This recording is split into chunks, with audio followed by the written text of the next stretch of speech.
Hi, welcome to the Shawl Knitter Unplugged. My name is Sita. I've been absent for a while, kind of a bit of winter hibernation, and I'm back. So I'm from South Africa, and we are finally heading into summer. It is currently spring. We've had an extremely wild winter, very wild winter. Lots of rain and unfortunately lots of flooding just 2 weeks back.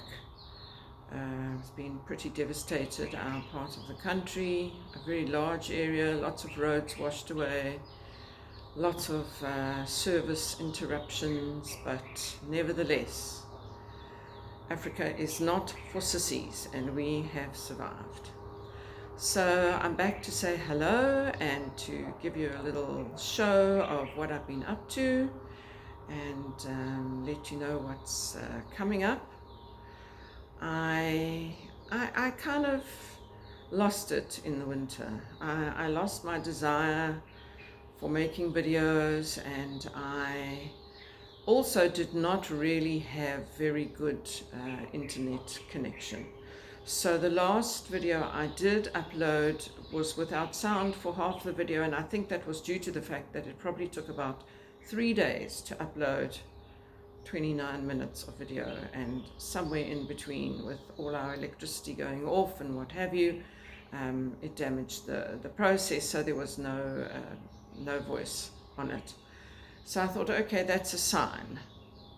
I was getting a bit bored, and I was just not really in the mood for showing my work, and I decided just to give it a break. So I'm back, and actually I've got quite a lot of fun things to share with you today. Excuse me.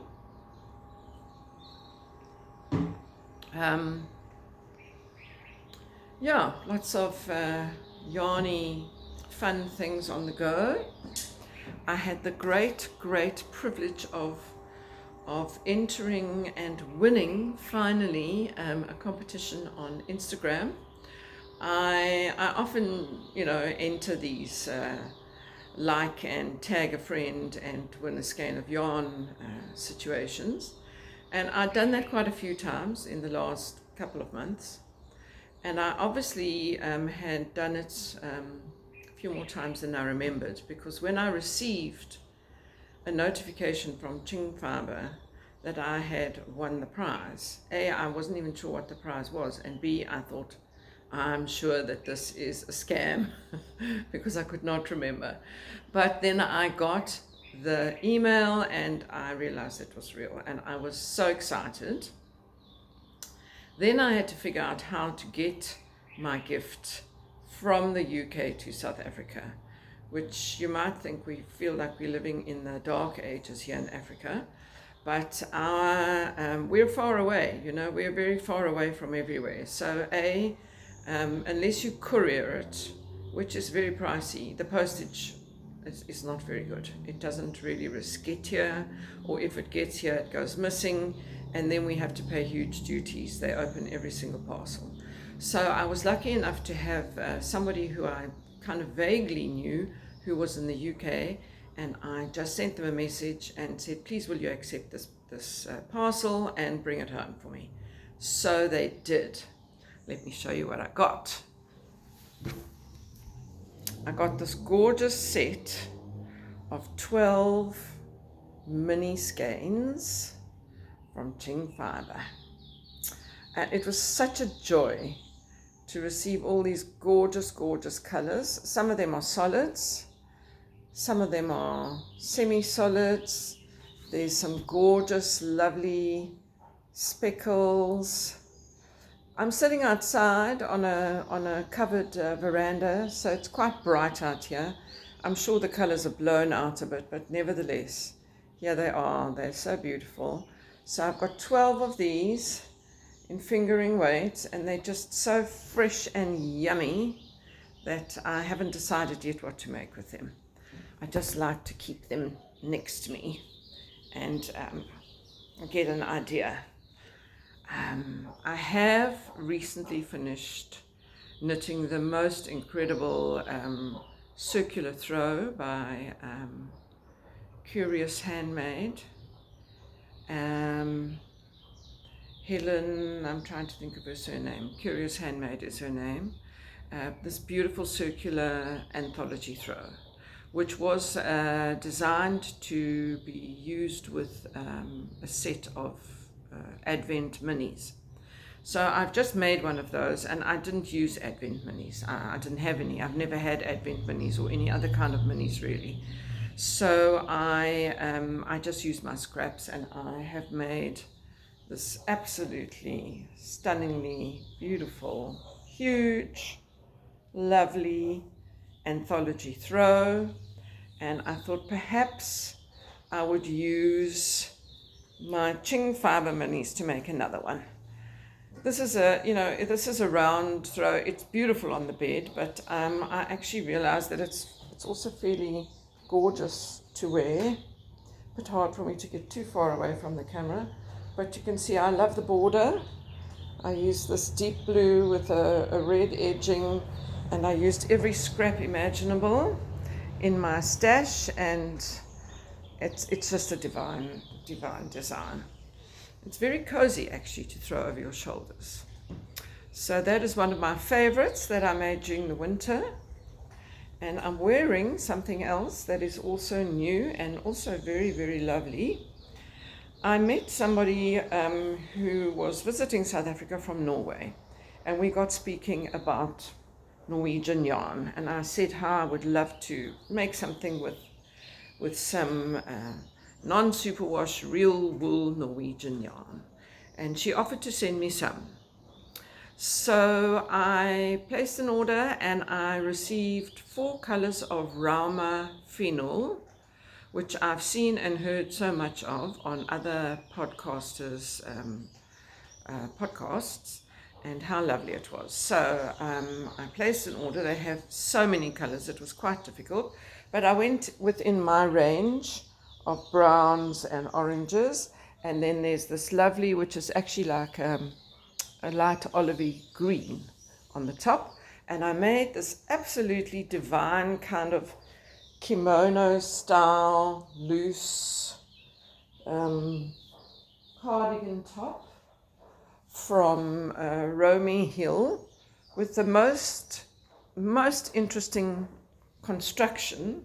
Actually, in the beginning I wasn't quite sure what I was doing at all, because it has this incredible construction at the back. You start down here with a provisional cast on, and then you knit up, and then you divide here, and this is the collar. It's all knitted in one, the band, the neck collar, and it has these short rows. These designs are just wonderful. And then you undo the provisional cast on and you knit down the back, and then once you've done the back, you pick up all the stitches and you knit the whole thing, not in a round of course because it's open, but you knit backwards and forwards. And then she asks you to do a 3-needle bind off under the arm, and I actually did a Kitchener, and I really am very satisfied with my underarm Kitchener stitching, which you can probably hardly see, but yeah, it worked out really well. And then it's got this broken rib, which I really love.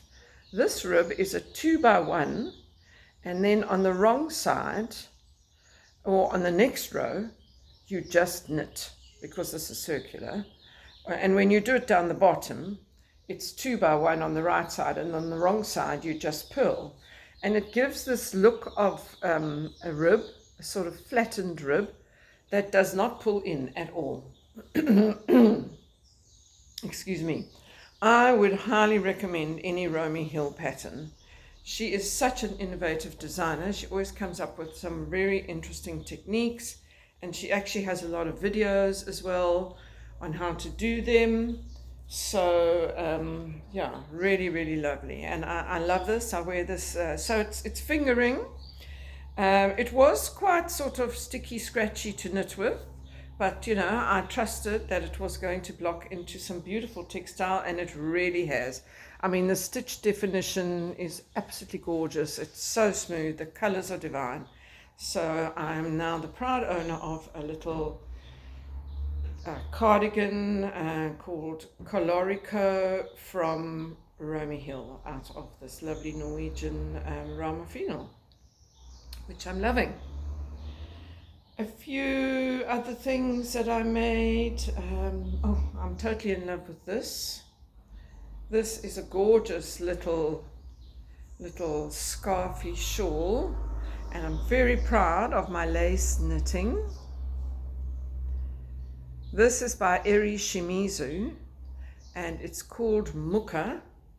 It's a long strip that you knit. Of course, it goes from narrow to wide in the black.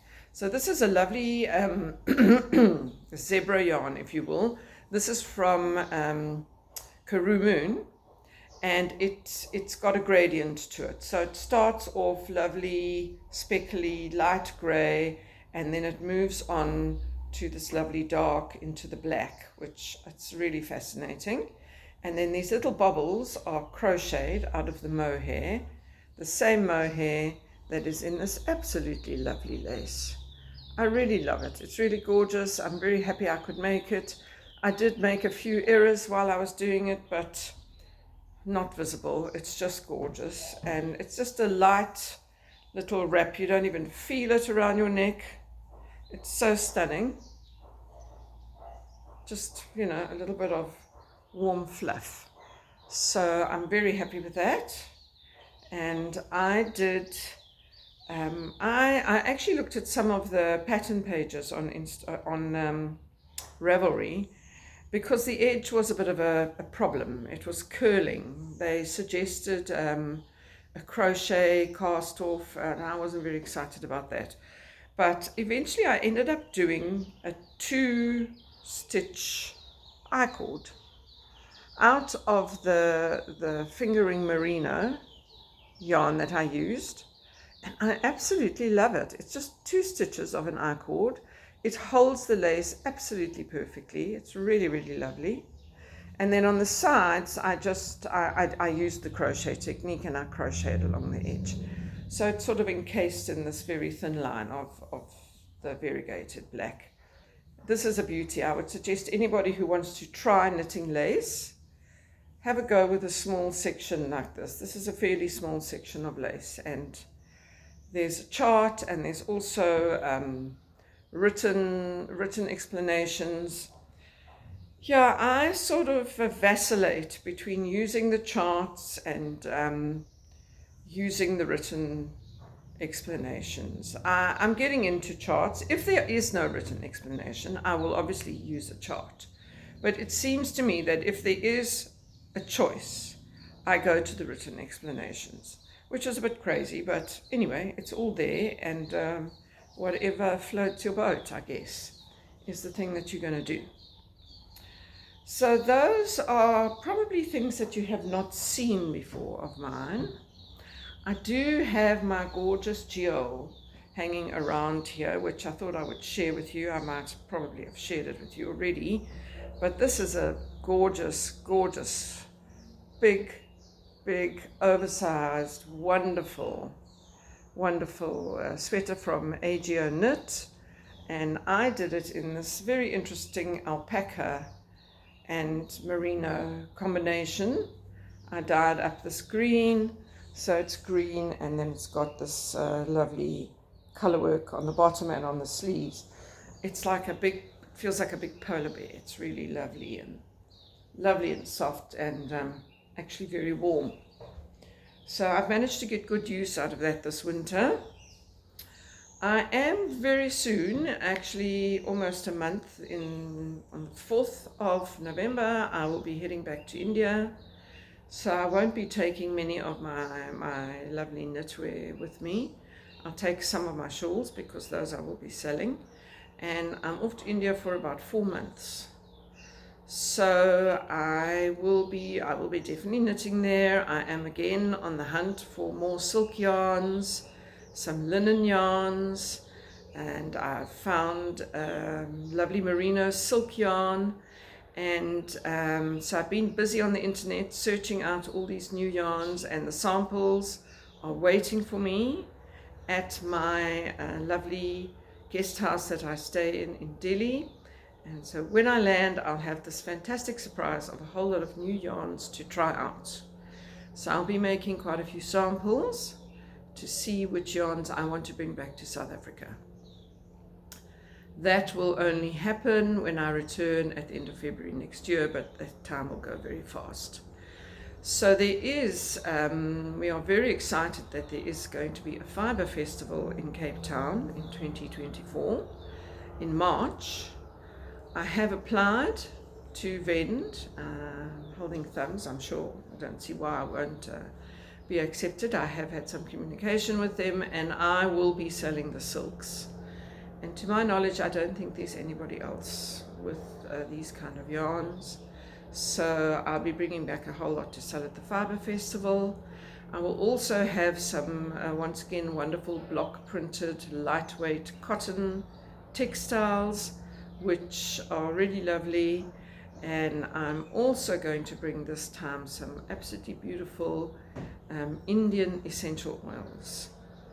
Frankincense, vetiver, sandalwood, Indian rose, beautiful, all those beautiful essences. So yes, I'm going to have a great time, and I will be moving around. I'm taking my tour. I've got a tour that's kicking off the start of my trip for 2 weeks, for 3 weeks actually. Then I will settle myself down in my Haveli in Jodhpur in Rajasthan, because it's cool enough then in December to do some knitting, and I will spend a month sort of on a knitting retreat of my own. I have thrown it open to anybody else who would like to come and knit with me in Jodhpur in December. I guess that's quite difficult for people outside of India to accept or decide on, or maybe not.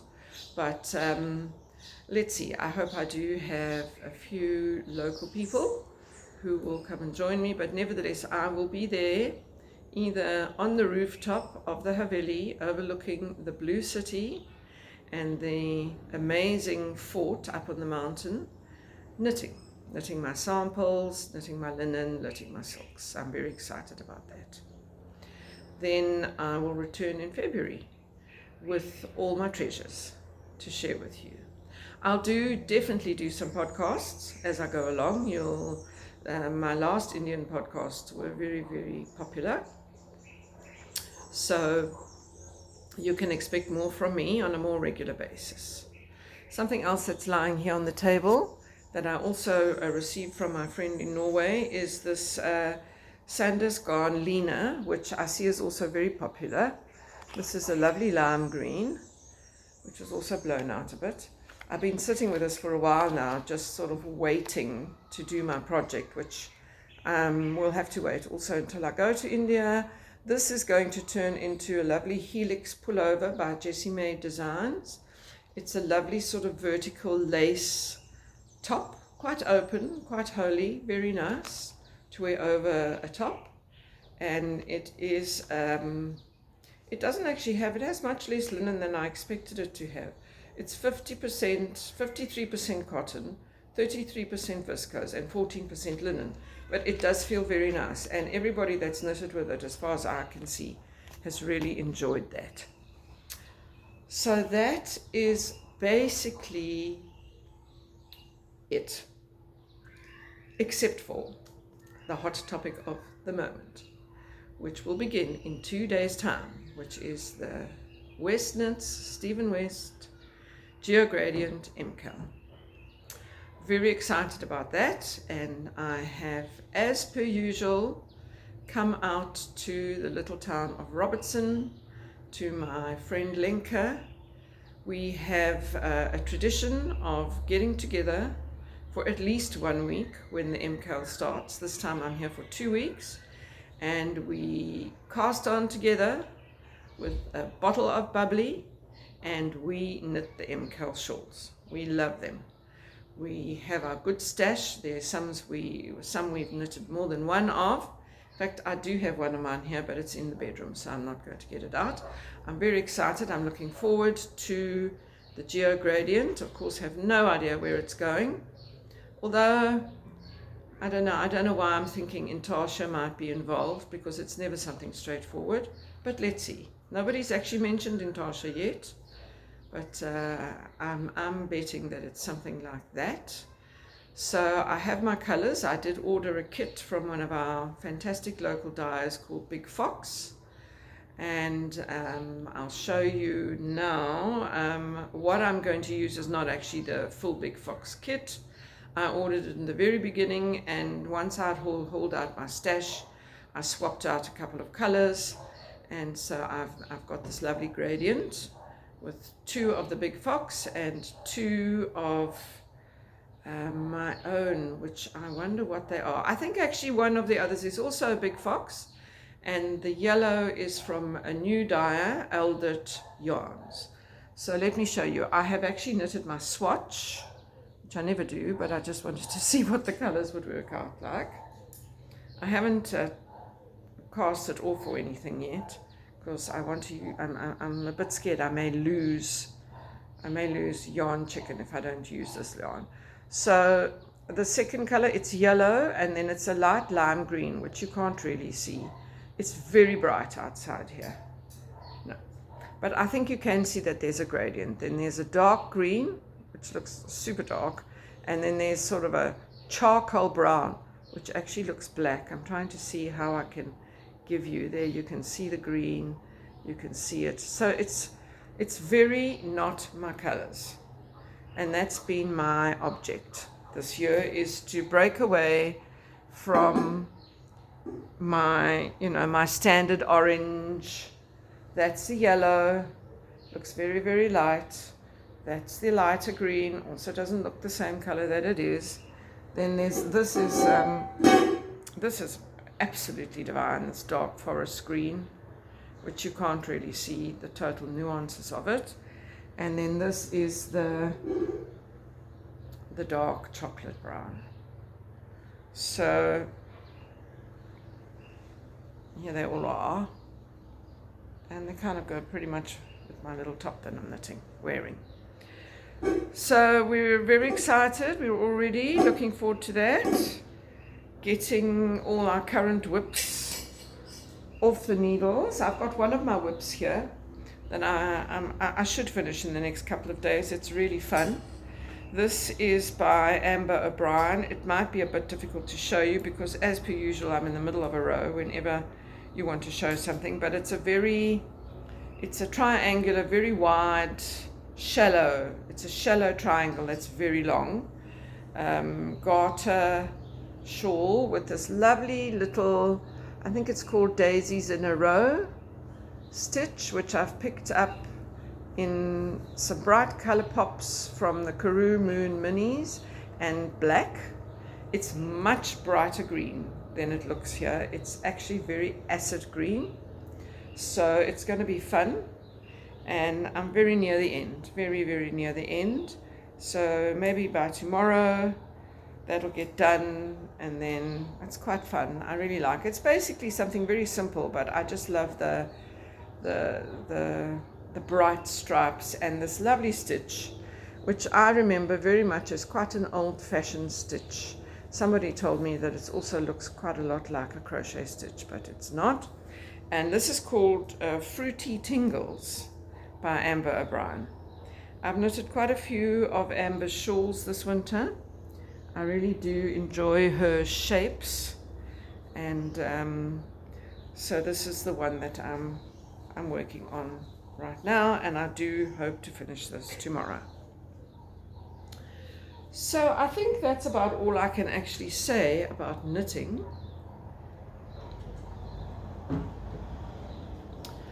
Yeah, I have, I've been watching podcasts this winter, but I haven't really been getting it. I don't know.